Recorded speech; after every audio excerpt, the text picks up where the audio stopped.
Hello viewers, welcome back to my channel মিষ্টি club. আমি চন্দ্রিমা আজ হাজির হয়েছি পালং পনিরের রেসিপি নিয়ে। আজকের এই রেসিপিটা আমি কোনো রকমের ক্রিমের ব্যবহার না করেই আপনাদের সাথে শেয়ার করতে চলেছি। ক্রিমের ব্যবহার না হলেও এর স্বাদ কিন্তু হয় দুর্দান্ত। দেরি না করে তাই চটপট আমার আজকের ভিডিওটা দেখে নিন। এই ধরনের আরও নতুন নতুন রেসিপি পেতে এবং সুস্বাদু রেসিপি পেতে অবশ্যই আমার চ্যানেলটিকে সাবস্ক্রাইব করে দেবেন। আসুন দেখে নেওয়া যাক আমার আজকের রেসিপি উইদাউট ক্রিম পালং পনির।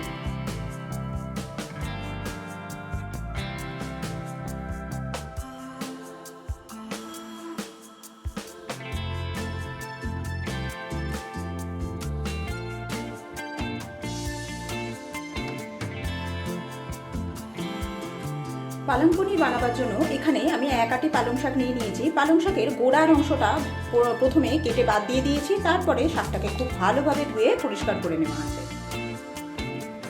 একটা বড় পাত্রের মধ্যে আমি বেশ কিছুটা পরিমাণ জল এখানে ফোটার জন্য রেখে দিয়েছি।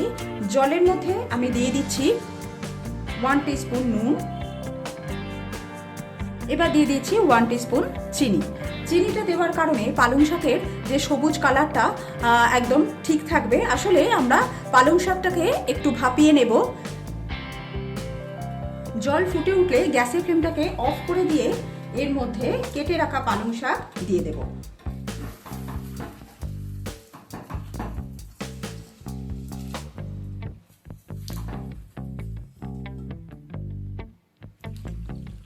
এইভাবে পালং শাকটাকে 1 থেকে 1.5 মিনিট রেখে দেব। 1.5 মিনিট পরে পালং শাকগুলোকে গরম জল থেকে ছেঁকে তুলে একটা পাত্রের মধ্যে আইস কিউব দেওয়া জল রেখেছি, এই আইস কিউবের জলে দিয়ে দেবো। এটার কারণেও কিন্তু পালং শাকের কালারটা সুন্দর থাকবে যখন পালং শাকটাকে আমি পেস্ট করব।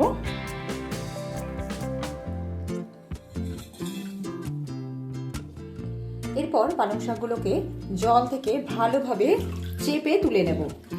ভালোভাবে এই জলটাকে 2 হাতের সাহায্যে চেপে নিতে হবে। এবার একটা মিক্সিং জারের মধ্যে দিয়ে দেব। এর মধ্যে 4টে কাঁচা লঙ্কা অ্যাড করে দেব, সেই সাথে সামান্য পরিমাণ জল দিয়ে এর একটা মিহি পেস্ট তৈরি করে নেব।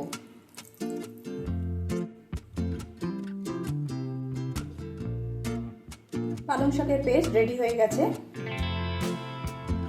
এবার একটা মশলা তৈরি করে নেব। তার জন্য প্যানের মধ্যে দিচ্ছি 1/2 টিস্পুন গোটা জিরে, 1 টিস্পুন গোটা ধনে অ্যাড করে দিলাম, 5-6টা গোটা কাজু দিয়ে দিলাম, 1.5 টিস্পুন এখানে ছোলার ডাল অ্যাড করে দিলাম। এই মশলাগুলোকে এবার হালকা করে একটু ভেজে নেব। আপনারা মশলাগুলোকে দেখেই বুঝতে পারছেন একদম বেসিক মশলা আমি এখানে ব্যবহার করেছি। এই সমস্ত মশলাই প্রায় আমাদের হাতের কাছেই থাকে।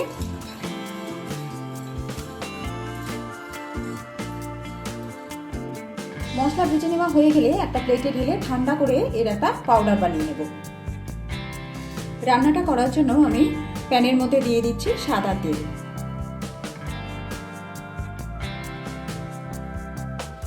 আর এখানে দিয়ে দিচ্ছি 1 টিস্পুন ঘি। তেল গরম হয়ে গেলে এর মধ্যে আমি 1/2 টিস্পুন গোটা জিরে দিয়ে দিলাম, সেই সাথে অ্যাড করে দিচ্ছি রসুন কুচি।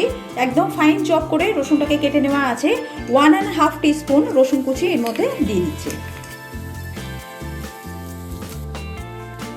রসুনের কাঁচা গন্ধটা না যাওয়া পর্যন্ত রসুনটাকে একটু ভেজে নেব।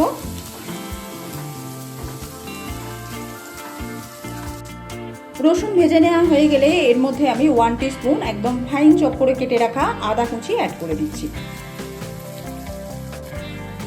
আবারও সমস্ত কিছু একটু ভেজে নেব।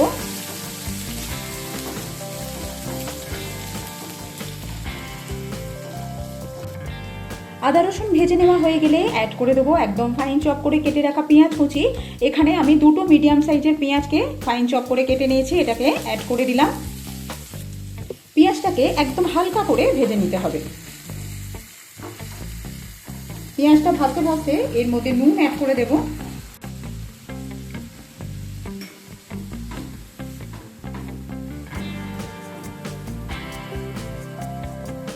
পেঁয়াজটা ঠিক এইভাবে আমাদের ভেজে নিতে হবে, একদম হালকা করে পেঁয়াজটাকে ভাজতে হবে। এবার এর মধ্যে একটা মিডিয়াম সাইজের একদম ছোট ছোট টুকরো করে কেটে রাখা টমেটো অ্যাড করে দিচ্ছি। টমেটোটাকেও এমনভাবে ভাজবো যাতে টমেটোটা সুন্দরভাবে গলে যায়।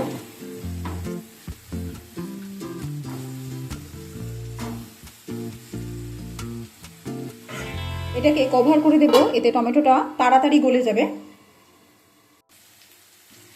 চাপা দিয়ে রান্না করার জন্য টমেটো কত তাড়াতাড়ি গলে গেছে দেখুন।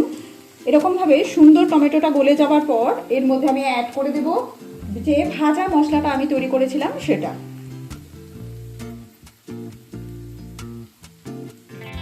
সেই সাথে অ্যাড করে দিচ্ছি 1/4 টিস্পুন হলুদ।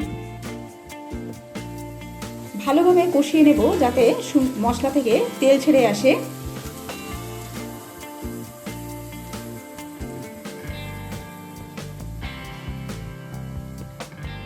মশলা থেকে খুব সুন্দর তেল বেরোতে শুরু করেছে, খুব ভালোভাবে মশলা কষানো হয়ে গেছে। এবার এর মধ্যে আমি দিয়ে দিচ্ছি পালং শাকের পেস্ট। পালং শাকের পেস্টটা দেওয়ার পর মিডিয়াম ফ্লেমে এটাকে প্রায় 5 থেকে 6 মিনিট একটু রান্না করে নেব।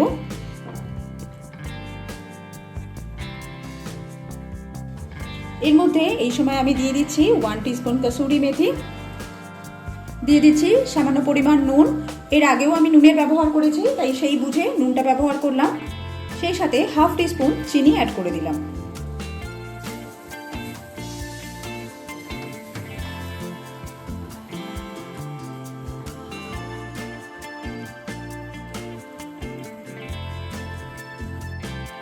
পাঁচ থেকে 6 মিনিট সময় নিয়ে লো টু মিডিয়াম ফ্লেমে এটাকে নাড়াচাড়া করে নেবার পর এর মধ্যে আমি পনির অ্যাড করে দেব। এখানে আমি 250 পনির নিয়েছি, যেটাকে ছোট ছোট কিউব করে কেটে নেওয়া আছে। এবার এই পনিরের কিউবগুলো আমি এর মধ্যে দিয়ে দিচ্ছি।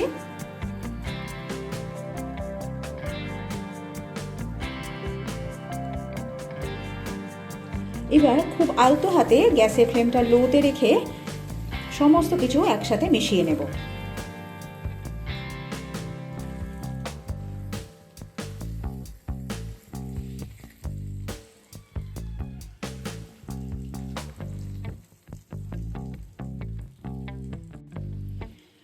সমস্ত কিছু মিশিয়ে নেবার পর আর প্রায় 1 থেকে 1.5 মিনিট রান্না করে নিলেই আমার আজকের রেসিপি একদম তৈরি হয়ে যাবে। এবার আমি গ্যাসের ফ্লেমটাকে অফ করে দিলাম। এই রেসিপিটাতে আমি কোনো রকম ফ্রেশ ক্রিম ব্যবহার করব না। নামাবার আগে এতে আমি দিয়ে দিচ্ছি 1 কিউব বাটার। আমার আজকের রেসিপি পালক পনির রেডি টু সার্ভ।